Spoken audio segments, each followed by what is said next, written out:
Direction le Brésil à présent, premier pays catholique au monde où l'islam est en plein essor. Le nombre des conversions s'est accéléré après les attentats du 11 septembre. Les nouveaux convertis sont des Brésiliens.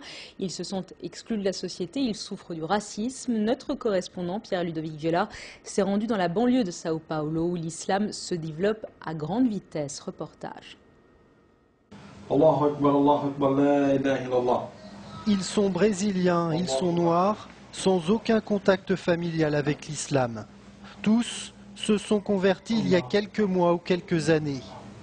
Pour eux, en changeant les comportements, l'islam est la solution au problème des favelas et des banlieues, à commencer par la drogue. Dans les pays musulmans, il n'y a pas de problème de drogue aussi alarmant qu'ici au Brésil ou en Europe ou en Occident. Je ne dis pas qu'il n'y a pas de problème dans la communauté musulmane, mais ces problèmes ne sont pas la cause de la mort de tant d'adolescents, de tant de descendants d'Afrique ou de tant de pauvres.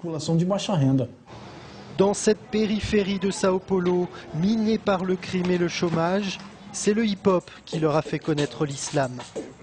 Le rap portait déjà les revendications des Afro-Brésiliens. Il est devenu un outil pour convertir.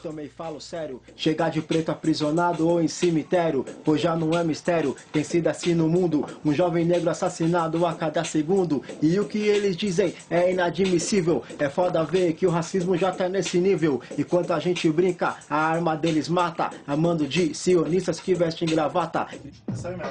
Exclus de la société, ils découvrent dans l'histoire brésilienne les révoltes des esclaves noirs musulmans. De quoi se forger une identité liée à l'islam. Le rap renforce lui le sentiment d'appartenir à une communauté.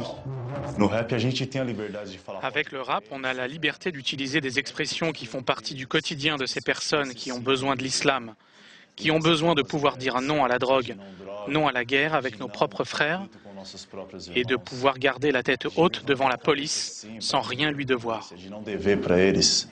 Certains, comme Malik, rêvent que le Brésil devienne un État islamique, avec des quartiers débarrassés de l'alcool et de la viande de porc, où les femmes voilées ne seraient plus pointées du doigt. La progression de l'islam au Brésil se fait de manière accélérée. On voit plein de gens qui se convertissent à l'islam, qui sont en quête de l'islam comme forme de connaissance et comme auto-affirmation religieuse. Je ne vois pas d'obstacle et je ne crois pas que ce soit un rêve utopique de penser que le Brésil, dans les prochaines décennies, puisse devenir un État islamique.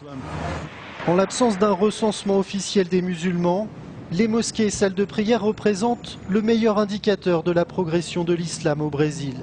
Leur nombre, plus d'une centaine aujourd'hui, aurait quadruplé en moins de 10 ans.